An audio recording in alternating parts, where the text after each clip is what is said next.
Early analyses of COVID-19 patients in January told of the most common symptoms: fever, cough, and difficulty breathing. More diagnosed cases and research revealed less common symptoms, such as vomiting and diarrhea, indicating that in some people, the coronavirus was disrupting the digestive system, not just the respiratory tract. By late February, we learned of mysterious cases involving no symptoms at all, silent super spreaders of a deadly disease who didn't even know they had it and felt nothing. Then, last month, things got stranger, as reports emerged of diagnosed COVID-19 cases in people who had lost their sense of smell yet showed few or no other symptoms of the disease. Along the way, physicians reported some people with COVID-19 experiencing mild cold or flu-like symptoms, ranging from sniffles to fatigue. And yet it's still getting stranger. SARS-CoV-2, the coronavirus that causes COVID-19, appears to be attacking people's brains. It's not yet clear how SARS-CoV-2 might be affecting the brain, but experience with other viruses, including the flu, suggests it certainly could make its way there. Evidence so far, however, involves only anecdotes from physicians telling of COVID-19 patients initially experiencing confusion, headaches, and other symptoms that may be caused by inflammation of the brain, along with early studies involving small numbers of patients, sometimes just one.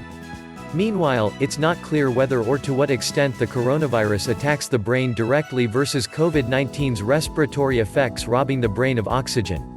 It is very difficult to separate the two, says Chetan Rao, MD, a practicing physician and associate professor of neurology and neurosurgery at Baylor College of Medicine Medical Center.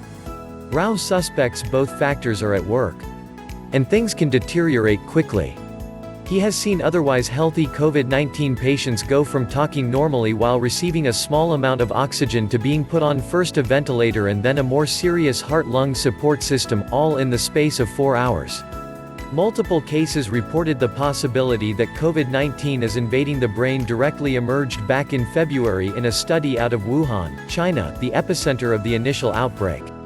Then, in March, researchers raised the possibility in the Journal of Medical Virology, stating that this coronavirus, SARS-CoV-2, is similar to others that are not always confined to the respiratory tract and may also invade the central nervous system, inducing neurological diseases.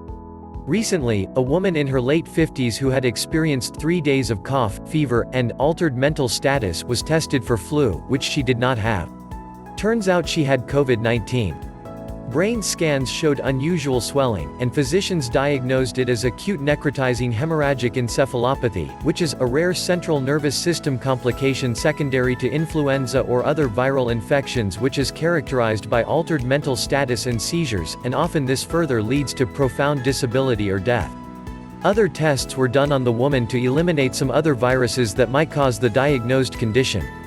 Influenza is known to cause, in some cases, encephalitis and its neurological consequences, such as strokes and seizures, Rao says. This is the first reported case of COVID-19-associated acute necrotizing hemorrhagic encephalopathy, the physicians, from the Henry Ford Health System in Detroit, concluded on March 31 in the journal Radiology.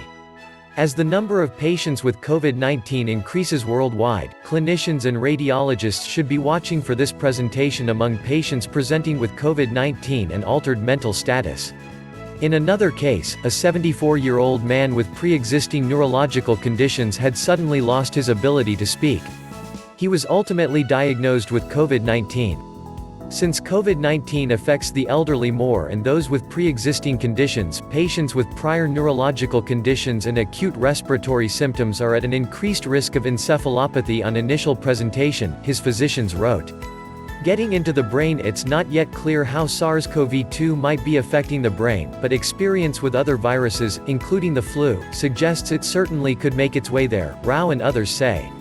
SARS-CoV-2 is rather sneaky, a new study in the journal Nature suggests. The virus enters human cells through a certain type of cell receptor. It appears to often hold initially in the upper respiratory system, mainly in the throat, without typically causing many symptoms there. Then, in cases destined to become more severe, the virus migrates into the lungs and/or the stomach. The cells with the right receptors for SARS-CoV-2 are found extensively in the lungs, Rao tells Elemental, explaining why breathing problems are common in severe COVID-19 cases. But those receptors are also found in blood vessels in the blood-brain barrier and in nerve endings, he explains. It is definitely possible that the nervous system is being invaded through these means, Rao says. Until more definitive research can be done, COVID-19's mysterious ways are an ever-moving target, says Peter Gulick, an oncologist and infectious disease specialist at Michigan State University's College of Osteopathic Medicine. And he's not ready to accept the case studies as proof of what might be happening. Acute encephalitis is not a known presentation of COVID-19, even though it has presented with other coronaviruses, Gulick says by email. But we will have to continue to follow cases to see if any neurological conditions do occur as a result of COVID-19.